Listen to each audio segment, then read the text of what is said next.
Welcome students. स्वागत है आपका लिटरेचर की एक और क्लास में। तो आपके सिलेबस में एक और स्टोरी हम कंटिन्यू करेंगे और आपकी सिलेबस की अगली स्टोरी है ईवलाइन, रिटन बाय जेम्स जॉयस। ठीक है, तो टाइटल ईवलाइन और रिटन बाय जेम्स जॉयस दोनों की बात करना चाहूँगा मैं कि टाइटल कहाँ से आया, स्टोरी किस बारे में और जेम्स जॉयस कौन थे। ठीक है, तो आगे चलते हुए अबाउट द ऑथर की बात हम करते हैं। ये जेम्स जॉयस कौन थे? 1882 से 1941 तक इनका क्या था, जो लाइफ स्पैन था, ज़िंदगी थी इनकी। और ये हमारे जेम्स जॉयस की फ़ोटो आप देख सकते हैं। ये एक आयरिश नॉवलिस्ट थे, यानी आयरलैंड से बिलोंग करते थे और नॉवेल्स इन्होंने लिखी थी, काफ़ी नॉवेल्स लिखी थी और पोएट भी थे उसके साथ साथ। हु इज़ रिगार्डेड जिनको माना जाता है one of the most influential, सबसे ज़्यादा इन्फ्लुएंशियल, जिनका सबसे ज़्यादा क्या रहा, प्रभाव रहा, एंड सेलिब्रेटेड, और जिनको बहुत ज़्यादा सेलिब्रेट किया जाता है, मतलब जिनको बहुत ज़्यादा याद किया जाता है, राइटर्स ऑफ 20th सेंचुरी, 20वीं सदी के सबसे महान और प्रभावी राइटरों में से एक इनको माना जाता है। ठीक है, Joyce was a master of English language. कि जॉयस से की इंग्लिश लैंग्वेज में बहुत बढ़िया कमांड थी। एंड हिज लैंडमार्क बुक, और जो उनकी एकदम से लैंडमार्क बुक है यूलिसेस, उसको क्या कहा जाता है, one of the first novels ever written. उनकी बुक को क्या माना जाता है, शुरुआती नॉवेल्स में से एक माना जाता है। मतलब आप देख सकते हैं नॉवेल्स इतनी नई नहीं है, 1880s के बाद ही आई है, 1900s में ही जाती हुई आई है कहीं नॉवेल्स है जो। ठीक है, तो उनकी जो नॉवेल्स है उनको शुरू के एक नॉवल में से माना जाता है, शुरुआती नॉवेल्स में से एक माना जाता है। ठीक है, हिज एक्सप्लोरेशन ऑफ लैंग्वेज, जैसे उन्होंने जो इंग्लिश लैंग्वेज थी उसको एक्सप्लोर किया, उसमें नई नई चीज़ें खोजी, न्यू लिटरेरी फॉर्म्स, नई लिटरेचर की फॉर्म्स लेके आए जो आज हम लिटरेरी टर्म्स के रूप में पढ़ते हैं। And showed not only geniuses but स्पॉन्ड a fresh approach for novelist. ठीक है, तो इससे क्या हुआ, जो इनकी एक्सप्लोरेशन थी इंग्लिश लैंग्वेज की, जो इन्होंने लिखने की स्टाइल नहीं लेकर के आए, ना ही ये बताते थे कि ये कितने बड़े जीनियस है, इसके साथ साथ क्या पता चलता था, the fresh approach for the novelist, जो उनके बाद नॉवल लिखने वाले नॉवलिस्ट आए उनके लिए एक नई स्टाइल, नई अप्रोच ये लेकर के आए, इन्होंने एस्टैब्लिश किया। इसलिए आज हम इनकी स्टोरी पढ़ रहे हैं। ठीक है, तो स्टोरी है हमारी ईवलाइन का आप फिगर देख सकते हैं, इलस्ट्रेशन इसमें, वो खिड़की से बाहर देखती हुई एक लड़की बैठी है, वही ईवलाइन है, उसी की स्टोरी मैं शुरू करना चाहूँगा। 2 पॉइंट्स टू रिमेंबर, देखिए 2 बातें मैं बता देना चाहूँगा आपको। 2 बातें देखिए क्या बताना चाहूँगा कि एक तो आपको स्टोरी का जो टेक्स्ट है वो बुक से ज़रूर पढ़ना है। ये कुछ डिटेल्स है उसमें, वो टेक्स्ट पढ़ना है। पूरी स्टोरी में यहाँ एक्सप्लेन कर दूंगा, वो टेक्स्ट आपको पढ़ना है ताकि आपका रिवाइज भी हो जाए, प्लस जो डिटेल्स है स्टोरी की, जो टेक्स्ट की डिटेल है वो भी आप पढ़ लें।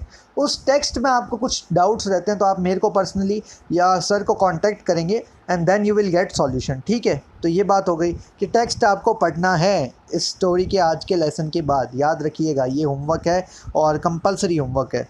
ठीक है, उसके बाद बात करते हैं ईवलाइन की। समरी से बात करता हूँ कि ईवलाइन हिल कौन थी, जो हमारी मेन कैरेक्टर है जिसका इलस्ट्रेशन हमने अभी देखा, सिट्स एट अ विंडो, तो स्टोरी खुलती है और वो खिड़की पर बैठी है इन होम, अपने घर पे, and looks out on to the street, और गली की ओर बाहर देख रही है। वाइल क्या कर रही है, फॉन्डली रिकॉलिंग हर चाइल्डहुड, अपने बचपन को फॉन्डली, खुशी से याद कर रही है। मतलब उसका बचपन क्या था, अभी की स्टेज जो उसकी है उससे क्या रहा था, खुशनुमा रहा था। When she played with other children, कि वो बाकी बच्चों के साथ खेला करती थी, इन ए फील्ड, खेत में। Now developed with new homes, अब वो खेत में क्या बन गए हैं, नए नए घर बन गए उन खेतों में, और वो बच्चे भी बड़े हो गए और वो खुद भी बड़ी हो गई है। ठीक है, her thoughts turn to her sometimes abusive father, अब दूसरा कैरेक्टर आता है उसका फादर। ठीक है, तो उसके विचार कई बार अपने पिता पे जाते हैं जो कि अब्यूसिव है, यानी जो उसको अब्यूज़ करता है, यानी अत्याचार करता है, उसको गालियाँ देता है, उसको मारता पीटता है और उसको मतलब जो दबा करके रखता है। ठीक है, ऐसा फादर है, उनके साथ वो रहती है। ठीक है, and to prospect of freeing herself from her hard life. ठीक है, और ये भी सोचती है, प्रोस्पेक्ट मतलब अनुमान लगाती है कि कैसा होगा कि she will free her self, कि वो अपने आप को आज़ाद कर लेगी फ्रॉम द हार्ड लाइफ, जो उसकी अभी मुश्किल भरी ज़िंदगी है, जगलिंग जॉब्स, कि उसको कितने सारे जॉब्स करने पड़ते हैं। अ शॉप वर्कर, कि एक दुकान में काम करती है, एंड अ नैनी, एक नैनी यानी एक देखभाल करने वाली, जो बच्चों की देखभाल करने वाली होती है, उस औरत के रूप में काम करती है, टू सपोर्ट हर सेल्फ, अपने घर को चलाने के लिए, और हर फादर, अपने पिता की देखभाल करने के लिए, मतलब अपने पिता का भी ख्याल रखती है, फादर का भी, और अपना घर चलाने के लिए इतने जॉब्स भी करती है, शॉप में भी करती है और एक नैनी की तरह भी जॉब करती है। ठीक है, तो ईवलाइन की जो स्टोरी है, यहाँ तक आपको ईवलाइन का इंट्रोडक्शन मिल चुका होगा। ईवलाइन की जो स्टोरी है मैं आपको बता देना चाहूँगा एक बात इसके बारे में, कि ये साइकोलॉजिकल जर्नी है ईवलाइन के माइंड की। साइकोलॉजिकल जर्नी मतलब आप ईवलाइन के दिमाग में जाएंगे और उसके साथ जो ज़िंदगी में हो रहा होता है उसके चलते एक इंसान दिमाग से अंदर से कैसे ख़त्म होते जाता है और लास्ट में कैसे मर सा जाता है उस पर है। किसी इंसान को इतना दुख मत दो, इतना डर मत दो कि वो डरना ही बंद कर दे, दुख पीड़ा उसको सहन होनी बंद हो जाए। उस स्टेज के बाद इंसान शारीरिक रूप में फिजिकली तो नहीं मरता पर इनसाइड ही डाइज, अंदर से वो मर जाता है, उसे किसी बात का फ़र्क पड़ना बंद हो जाता है। ठीक है, तो ईवलाइन के सामने क्या है, एक डिफ़िकल्ट डायलेमा है। ईवलाइन के दिमाग में एक धर्म संकट डायलेमा चल रहा है क्या, कि remain at home like a dutiful daughter. क्या है ड्यूटीफुल डॉटर मतलब, देखिए क्या कि या तो अपने घर में रहे, डायलेमा धर्म संकट क्या है, एक साइड तो क्या है उसके सामने ये है कि वो अपने घर पर रहे और अपनी ड्यूटी निभाए एक बेटी के रूप में, चाहे उसका पिता उसको कितना अब्यूज़ करता हो, मारता हो और उसको दुख देता हो, और लीव डबलिन, या फिर डबलिन जो आयरलैंड की डबलिन सिटी है उसको छोड़ दे विद हर लवर, अपने प्रेमी के साथ। जो उसका प्रेमी है, लवर है, वो है फ्रैंक, जो क्या है एक सेलर है, नाविक है, यानी जहाज में काम करता है।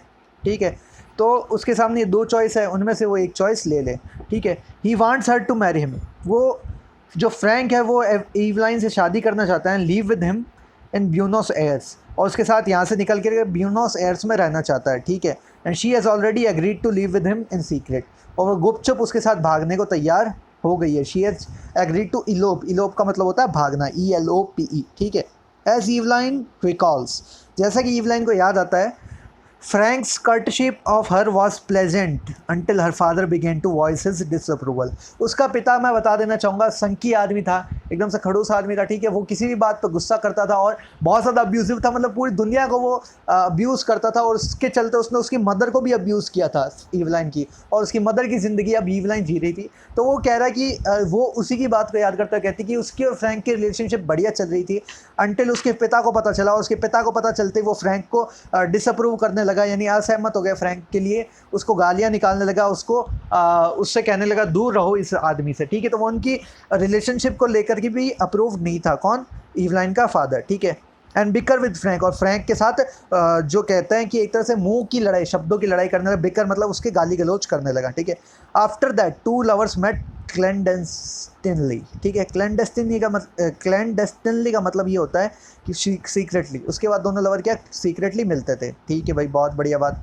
उसके बाद क्या हुआ देखिए, तो ये डिसीजन ईवलाइन के सामने था, और उस डिसीजन को सोचते सोचते वो खिड़की पर बाहर तस्वीरों को देख रही होती है, और बार बार जो चीज़ें उसके सामने आती है उससे उसको अलग अलग चीज़ें याद आती है, और उसका पलड़ा कभी इधर झुकता है कभी उधर झुकता है। मतलब या तो एक बार फादर के साथ रहूँ, इस बात पे ये तराजू झुक जाता है, एक बार उसका इस बात पे झुक जाता है कि उसको फ्रैंक के साथ जाना है। जैसे जैसे सीन उसके आंखों के सामने आते हैं बाहर, और उन सीन से उसको बचपन की बातें या फिर अपने घर की चीज़ें याद होती जाती है। ठीक है, तो जैसे कि एवलाइन रिव्यू कर रही होती है अपने डिसीजन को कि उसको नई लाइफ अपनी फ्रैंक के साथ शुरू करनी चाहिए या नहीं, she holds in her lap 2 letters, उसकी गोदी में उसके पास 2 लेटर्स है, 1 टू हर फादर, एक उसने अपने फादर के लिए लिखा है, 1 टू हर ब्रदर हैरी, एक अपने भाई के लिए। ठीक है, तो उसके 2 भाई होते हैं। ठीक है, उसने दोनों के लिए एक एक लेटर लिखा जिसमें वो अपनी बातें बताने वाली है। She begins to favour the sunnier memories of her old family, अचानक से कुछ उसको ऐसा दिखता है जिससे उसको अपने सनियर मतलब सूरज चमक रहा है, यानी सूरज चमकना किसका प्रतीक है, खुशहाली का। तो वो अपने खुशहाली भरे दिन याद करना शुरू करती है अपनी पुरानी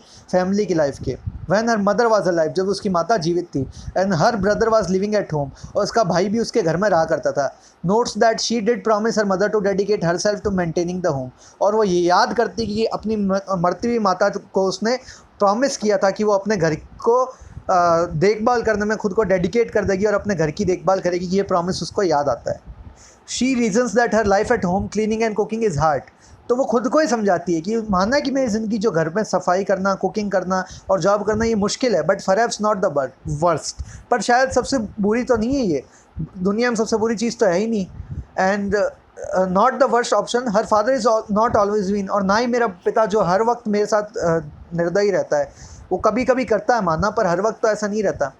देन क्या होता है, the sound of a street organ, तो गली में एक बाजा बजाने वाला निकलता है, देन रिमाइंड्स हर, उसको फिर याद दिलवा देता है ऑफ हर मदर्स डेथ, अपनी माता की मृत्यु की, and her thoughts change course, और उसके विचार वापस रास्ता बदल लेते हैं। She remembers her mother's uneventful sad life, उसको अपने माता की जो अनइवेंटफुल मतलब जिस लाइफ में कुछ नहीं हुआ, सैड दुख भरी थी, और वो ज़िंदगी आ जाती है, एंड पैशनेटली, और आखिरकार वो जोश में आकर के embraces her decision to escape the same fate by living with Frank. इस लाइन का मतलब क्या हुआ, वो जोश में आकर के ये डिसाइड कर लेती कि वो अपनी माँ की जैसी किस्मत उसकी नहीं होगी, यानी माँ की तरह वो तड़प करके इस अपने निर्दयी पिता के नीचे नहीं मरेगी, और क्या करेगी, अपने पिता को छोड़ करके, इस घर को छोड़ के, इस निर्दयता को, इस क्रुएल्टी को छोड़ करके किसके साथ चली जाएगी, फ्रैंक के साथ। ठीक है भाई। At the docks in Dublin, Dublin के बंदरगाह पर, इवलाइन वेट्स इन अ क्राउड, इवलाइन भीड़ में खड़ी है, टू बोर्ड यानी चढ़ने के लिए, the ship with Frank, Frank के साथ शिप चढ़ने के लिए। शी अपीयर्स डिटैच्ड, वो ऐसा लगता है वो दुनिया से टूटी हुई है, डिटैच्ड है, यानी दुनिया से अलग हो चुकी है, अपने आप में जो सिमटी हुई हुई है। वरिड, घबराई हुई है। ओवरवेल्म्ड, उसके ऊपर विचार आए हुए हैं, उसको घेर रखा है विचारों ने। इमेजेस, जो इमेजेस उसके आसपास है उनको देख करके वो सोच रही है। ठीक है। क्या, prays to God for the direction, और भगवान से प्रार्थना करती है कि उसको सही दिशा दिखाए। हर previous declaration of intent seems to have never happened, कि जो उसने पहले वाला डिक्लेरेशन किया था कि मेरा ये इरादा कि अब मैं फ्रैंक के साथ जा रही हूँ, उसको अब ऐसा लग रहा है कि वो कभी हुआ ही नहीं। When the boat whistle blows, ठीक है, तो बोट विसल है जो क्या होती है, ब्लोज है, यानी बोट की क्या होती है, सीटी आवाज़ मारती है। Frank pulls on her hand, तो फ्रैंक बोट पर चढ़ जाता है और उसके हाथ को खींचता है कि चलो मेरे साथ आओ, लीड हर विद हिम, और अपने साथ उसको लेकर के चढ़ने की कोशिश करता है। इवलाइन रेजिस्ट, इवलाइन मना कर देती है, रेजिस्ट करती है, अपने बॉडी से नहीं चढ़ती। शी क्लचेस द बैरियर, वो उस बैरियर यानी वो खंबा जो पोर्ट पे बंदरगाह पे लगा हुआ उसको पकड़ लेती है। As the Frank is swept into the throng moving toward the ship, और जैसे कि फ्रैंक क्या होता है उसको पकड़े पकड़े अचानक से थ्रॉन्ग में, मतलब उसमें शिप में चला जाता है, कि शिप मूव करना शुरू करता है, और चलते चलते क्या होता है, फ्रैंक को धक्का लगता है और वो शिप में चला जाता है। ही कंटिन्यूसली शाउट्स, तो वो चिल्लाता रहता है, कम आओ Eveline, but Eveline remains fixed to the land. Eveline वहीं जमी हुई खड़ी रहती है, मोशनलेस, बिना किसी गति के, एंड इमोशनलेस, और बिना किसी हाव भाव के। और यहाँ ये था स्टोरी का लास्ट सीन। स्टोरी क्या हो जाती है, एंड हो जाती है। ठीक है भाई, स्टोरी आपने समरी पढ़ ली स्टोरी की। ठीक है, इसके बाद टेक्स्ट ज़रूर पढ़ना। अब एनालिसिस बताऊंगा कि स्टोरी में हुआ क्या है। ठीक है, हुआ क्या है इवलाइन के साथ, सुनिए। ये जो लास्ट सीन हुआ है इसको भी एक्सप्लेन करूंगा। इवलाइन की story illustrates the pitfalls of holding on to the past when facing the future. ठीक है, इवलाइन की स्टोरी वो हमें दिखाती है कि कैसे बीच में खड्डे आते हैं जब आप पास्ट से फ्यूचर की ओर प्रोग्रेस करते हो। ठीक है, उसकी पोर्ट्रेट है फीमेल इन डबलाइनर्स, उसको वो बताता है कि जो है ना, ऑफ ए फीमेल इन डबलाइनर्स, यानी डबलिन में क्या है, एक फीमेल है, उसकी तरह उसका पोर्ट्रेट बताया गया है। ठीक है, और जो उस समय अर्ली 20th सेंचुरी की डबलिन की औरतें थी, उसकी डोमेस्टिक लाइफ थी, उसको दिखाने के लिए इसका कैरेक्टर हमारे जेम्स जॉयसन ने बताया है। ठीक है, एक मोमेंट तो क्या होता है, इवलाइन फील्स हैप्पी, एक बार तो इवलाइन को हैप्पी फील होता है कि hard she is going to live her hard life. ठीक है, कि वो अपनी दुख भरी ज़िंदगी से आज़ाद पाने वाली। Next moment she worries about the fulfilling promise to her dead mother, अगले मोमेंट उसको ऐसा लगता है कि मैं अपनी माता को दिया हुआ प्रॉमिस कैसे पूरा करूँगी। ठीक है, ये बात होती है। शी ग्रेस्प्स द लेटर, तो वो लेटर को इकट्ठा करती है। She has written to her father and the brother, अपने पिता को और अपने ब्रदर को जो लेटर लिखा उनमें लिखा कि मैं भाग करके जा रही हूँ, ज़िंदगी को दूर छोड़ करके, अपना ख्याल रखना, और ऐसी बातें उसने लिखी होती है। ठीक है, तो वो उन लेटर्स को ढीला नहीं छोड़ती, पकड़ के रखती है टाइट, मतलब रिवीलिंग हर इनएबिलिटी, अपनी इनएबिलिटी बताती है to let go of those family relationships, कि वो लेटर को वो छोड़ नहीं सकती, यानी लेटर्स को उन्हें दे नहीं सकती, मतलब उन रिश्तों को वो पीछे छोड़ नहीं सकती। डिस्पाइट हर फादर्स क्रूअल्टी, चाहे उसका फादर कितना ही क्रूअल हो, एंड हर ब्रदर्स एब्सेंस, और चाहे उनका ब्रदर है जो घर छोड़ करके चला गया हो। She clings to the older and more pleasant memories, इसलिए वो बार बार किन चीज़ों पर जाके रुक जाती है, वो पुरानी और खुश भरी यादें। Imagines what other people want her to do, और सोचती है कि अगर दूसरे लोग क्या कहेंगे मेरे बारे में, दूसरे लोग मेरे को क्या सोचेंगे, दूसरे लोग क्या चाहेंगे कि मैं क्या करूं, मेरी शॉप वाली मालकिन क्या चाहेगी कि मैं वहीं रुकूं, मेरा जो मैं जिसको नैनी हूं जिसकी, वो क्या चाहेगी मैं यहीं रुकूं। तो ये बातें उसके दिमाग में घूमती है। She sees Frank as a rescuer, जो उसका लवर है फ्रैंक, वो उसको रेस्क्यूअर लगता है कि उसको रेस्क्यू करेगा, saving her from the domestic situation, उसके घर की सिचुएशन से उसको आज़ाद करवाएगा।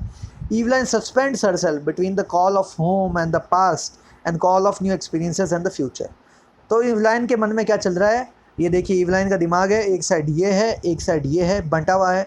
क्या मतलब, उसके मन में क्या चल रहा है, डायलेमा, यानी धर्म संकट चल रहा है। एक तरफ तो क्या है, पास्ट, यानी उसका पीछे वाला जो पास्ट है, भूतकाल है और उसका घर है, दूसरी तरफ क्या है, नई ज़िंदगी है और उसका भविष्य है। इसलिए she is unable to make a decision, वो एक डिसीजन भी नहीं ले पाती है। The threat of repeating her mother's life spurs Eveline's epiphany that she must leave the Frank and embark on a new phase in her life. पर वो last में डिसीजन क्यों लेती है, कि उसको डर लगता है, उसको डर क्या लगता है, थ्रेट होती है उसके सामने कि उसकी माँ की जैसी ज़िंदगी उसकी कहीं ना हो जाए दुख भरी, और उसके चलते हुए क्या करती है, वो फ्रैंक के साथ जाने के लिए रियलाइज़ हो जाती है, रेडी हो जाती है, but this realisation is short lived. पर ये जो डिसीजन होता है उसका थोड़ा ही देर चलता है। She hears a street organ, वो एक स्ट्रीट ऑर्गन सुनती है, and she remembers the street organ that played on the night before her mother's death. और उसको क्या याद आता है कि उसकी माँ की जिस रात मौत हुई थी उससे पहले भी ऐसा एक स्ट्रीट ऑर्गन बजा था। तो ईवलाइन को अपनी माँ की और माँ के प्रॉमिस की जो याद है वो वापस आ जाती है। Eveline resolves not to repeat her mother's life of commonplace. और क्या करती है ईवलाइन, सोचती है कि जैसे मेरी माँ मरी वैसे ही मैं कॉमन प्लेस में, ये क्रेजीनेस में यानी पागलपन में अपनी ज़िंदगी नहीं बिताऊंगी। But she does exactly that, पर वो उसका उल्टा एग्जैक्टली वैसा ही करती है। ठीक है, like the young boys of N encounter in अरेबी she desires escape. तो जो स्टोरीज़ है एन एनकाउंटर और अरेबी, वैसे ही इनमें कैरेक्टर थे, वैसे ही ईवलाइन एक ऐसा कैरेक्टर है जिसको एस्केप, अपनी ज़िंदगी से भागना चाहिए। But her reliance on the routine, पर जब वो किस पे रिलायंस करती है, मतलब रिलायंस मतलब हमारी कंपनी जियो नहीं, रिलायंस रिलाय करने का मतलब आप निर्भर होते हैं। वो अपने रूटीन, वो अपनी डेली ज़िंदगी पर निर्भर है, एंड रिपीटेशन, और जो उसकी रोज़ की ज़िंदगी है वो उसकी आदत बन गई है। वो क्या बन चुकी है, उसकी आदत, वो उसके दिमाग पे हावी हो चुकी है। एंड सच इम्पल्सेस, और उसके मन में जो भाव आते हैं वो भी उन आदतों के नीचे दब जाते हैं। On the docks with Frank, जब वो उस समुद्र के किनारे उस बोट यार्ड पे यानी उस बंदरगाह पे खड़ी होती है फ्रैंक के साथ, अवे फ्रॉम द फैमिलियरिटी, अपनी रोज़ की फैमिली, अपनी रोज़ की आदतों से, अपने घर से, ईवलाइन सीक्स गाइडेंस। अपनी ईवलाइन अपने मन में क्या ढूंढती है, गाइडेंस, उसको दिशा चाहिए, कि उसको डर लग रहा होता है, उसके लिए नया होता है। और उसकी आदत क्या होती है, अपनी वो एक समझ सकते हो एक सहमी हुई सी लड़की है जिसने कभी ज़िंदगी में हिम्मत की नहीं, इसलिए वो क्या हो गई, अपनी रोज़ की आदतों, रोज़ के अब्यूज़ पर निर्भर हो गई। क्यों, उसको कुछ नया करने की उसमें हिम्मत नहीं है। ठीक है, उसमें नया करने की हिम्मत होती तो फ्रैंक के साथ चली जाती। तो she doesn't have any courage to embark on a new adventure. उसकी लाइफ को नया करने की उसमें हिम्मत नहीं, वो उन आदतों से इतनी डरी हुई है, उन आदतों से इतनी बंधी हुई है कि उसके अंदर बाकी चीज़ों का फ़र्क पड़ना बंद हो गया है, जो बात मैंने शुरू में कही थी। तो ये क्या होती है, ईवलाइन सीक्स गाइडेंस, ईवलाइन मन ही मन में दिशा ढूंढती है, और दिशा उसको दिखती है routine habit of the prayer, जो उसकी रोज़ की आदत होती है प्रेयर करने की। और वही आदतें उसको वापस कहाँ लेकर जाती है, कि वही आदतें हमको वापस कहाँ लेकर के जाती है कि उसका एक्शन हमें बताता है कि उसने कोई डिसीजन नहीं लिया है, उसने सिर्फ जोश में बोला था कि वो फ्रैंक के साथ जाएगी, and but instead remains fixed in the circle of an decision. और इसका मतलब क्या है, वो वहाँ एकदम जमी खड़ी रहती है। इसका मतलब उसने कोई डिसीजन नहीं लिया है, और बिना डिसीजन की स्थिति में, इनडिसीजन की स्थिति में वहाँ जमी हुई खड़ी रहती है। फिर क्या होता है, she will keep her lips moving in the safe practice of repetitive prayer rather than join her love on a new and different path। तो उस पर आदतें कैसे हावी होती है, ये आदत की जो बात कही मैंने, जो आदत कैसे हावी होती है बता रहा है कि उसकी प्रेयर करने की भी आदत थी। तो वही आदत बार बार अपने होठ हिलाकर प्रेयर करना ऊपर की ओर देख करके, वो उस आदत को ज़्यादा महत्व दे रही है, प्रायोरिटी दे रही है, rather than join her love on a new and different path, बजाय किसके, अपने प्रेमी को ज्वाइन करने के लिए, एक नई ज़िंदगी के लिए, एक अलग ज़िंदगी के लिए। वो उस आदत पे हावी हो गई, और वो आदत उसको वहीं रोक लेती है, और वो आदत उसको वापस उन आदतों से जोड़ देती है जिनकी वो गुलाम है। Though Eveline fears that Frank will drown her in their new life, कि ईवलाइन को क्या डर लगता है कि फ्रैंक है जो उसको उसकी नई ज़िंदगी में क्या कर देगा, डुबा देगा, मतलब उसको नई ज़िंदगी का आदी बना देगा। And her reliance on everyday rituals is what cause Eveline's to freeze. और जो ये नई ज़िंदगी में डूबने का उसको डर होता है, दैट कम्स, वो कहाँ से आता है, हर रिलायंस, उसकी निर्भरता किस पर निर्भर करती है, एवरीडे रिचुअल, रोज़ की उसकी जो रूटीन होता है, रोज़ की जो उसकी आदतें होती हैं उन पर वो निर्भर होती है। एंड जो रोज़ की आदतें, रोज़ का रूटीन, जो उसकी अब्यूज़िव ज़िंदगी हो गई है, मतलब उसकी नरक जैसी ज़िंदगी हो गई है, और वो नरक जैसी ज़िंदगी इतनी नरक बन चुकी है, उसको बाकी चीज़ों से फ़र्क पड़ना बंद हो गया है, वो अंदर से मर चुकी है, उसको नई चीज़ों से कोई मतलब नहीं है, वो उन चीज़ों की आदी हो चुकी है कि वो उन चीज़ों के अलावा कुछ ट्राई भी नहीं कर सकती। इतनी हिम्मत, इतनी स्पिरिट ईवलाइन की टूट चुकी है, इसलिए ईवलाइन फ्रोज, ईवलाइन जम जाती है, and does not follow Frank on to the ship, और इसलिए ईवलाइन फ्रैंक को शिप पे फॉलो नहीं करती। तो ऐसा क्वेश्चन आए कि why does not she follow the Frank on the ship, because she relies on her everyday habits, and she has completely broken down inside because of those habits, and she can't rely on anything else, यानी वो किसी और चीज़ पर निर्भर नहीं हो सकती। ईवलाइंस paralysis, तो लास्ट कमेंट करता है जो ईवलाइन का एक तरह से लकवा मार जाना है, with in orbit of repetition leaves, जो उसकी आदतों का एक ऑर्बिट, एक घेरा उसके चारों तरफ बन गया है, उसको क्या बना के छोड़ देता है, हेल्पलेस एनिमल, एक ऐसा जानवर जैसे जिसकी कोई सहायता नहीं कर सकता, एक जानवर के रूप में छोड़ देता है। स्ट्रिप्ड ऑफ ह्यूमन विल, जो क्या, जैसे जानवर को हम बांध के रखते हैं, जैसे डॉग कोई पालता है तो डॉग को आप गली में छोड़ जाओ, वापस क्या होगा, वापस आएगा। जैसे उसको मारोगे तो वो कोई चीज़ नहीं करेगा, तो उसको मारते मारते आदत हो जाएगी वो चीज़ नहीं करने की। तो उसकी ज़िंदगी भी एक एनिमल की तरह हो गई है। And she does not have emotion. उसके पास ना तो इंसानी इच्छाएं बाकी है, ना इंसानी इमोशंस बाकी है। उसकी ज़िंदगी इतनी नरक बन चुकी है, ठीक है। तो ये इवलाइन का इलस्ट्रेशन बन दिया, ये डॉग पे एकदम से वो जमी हुई खड़ी है, ठीक है। तो लास्ट में वो कहता है, देखो तो स्टोरी हमें क्या बताना चाहती है, the story does not suggest that Eveline placidly returns home. कि ये नहीं बता रही स्टोरी लास्ट में कि इवलाइन क्या होती है, फटाफट घर चली जाएगी एंड कंटिन्यूज हर लाइफ और अपनी ज़िंदगी कंटिन्यू करेगी, बट शोज़ हर ट्रांसफॉर्मेशन। पर उसका ट्रांसफॉर्मेशन बताती है हमें, बदलाव कैसे आ गया उसकी ज़िंदगी में, into an automaton that lacks expression. कि एक मशीन, एक पुर्जा बन करके रह गई जिसमें कोई एक्सप्रेशन, जिसमें कोई हाव भाव, कोई इमोशन नहीं है। इवलाइन द स्टोरी सजेस्ट, इवलाइन क्या है, असल में एक लड़की नहीं हो कि एक कैरेक्टर है जो किसी भी फीमेल के लिए जिसके साथ अत्याचार होते हैं, या किसी भी इंसान के लिए जिस पे अत्याचार किए जाते हैं, जिसकी ज़िंदगी बहुत दुख भरी है, उसकी स्टोरी कैसे हो जाएगी, will hover in mindless repetition. जो क्या होगा, जिसको रोज़ क्या हो रहा है, कोड़े मार करके काम करवाया जा रहा है जैसे, तो उसकी दिमाग में और कोई विचार नहीं आएंगे, उस रिपीटेशन का वो आदी हो जाएगा। और ऐसी ही क्या होती है, डबलिन में कुछ लाइफ हुआ करती थी उस समय की, डबलिन की लाइफ हमें दिखाने की कोशिश की उस समय। कई महिलाओं की जिनकी शादी हुई थी उनकी लाइफ ये थी। On the docks with Frank the possibility of living a fully realise life left her. तो क्या होता है उसके साथ, जब डॉग्स पे होती है वो फ्रैंक के साथ, कि जब उसको ये पॉसिबिलिटी दिखती कि वो फुल्ली रियलाइज ऐसी लाइफ जिएगी उसमें उसको खुद को रियलाइज़ करना होगा, सब खुद को कुछ महसूस होगा, ये पॉसिबिलिटी उसके शरीर को छोड़ करके चली जाती है क्योंकि शी हैज़ नो इमोशंस, ठीक है। तो this was Eveline the story. I hope आपको समझ आई होगी। इसके क्वेश्चन आंसर्स आपको मिल जाएंगे वीक में, और उस क्वेश्चन आंसर्स को करने के लिए नेसेसरी चीज़ क्या है, आप चैप्टर पढ़े, please do read the chapter. Thanks for watching this video, please like this video, ठीक है। और if you have any doubts you can contact me as always. Thank you.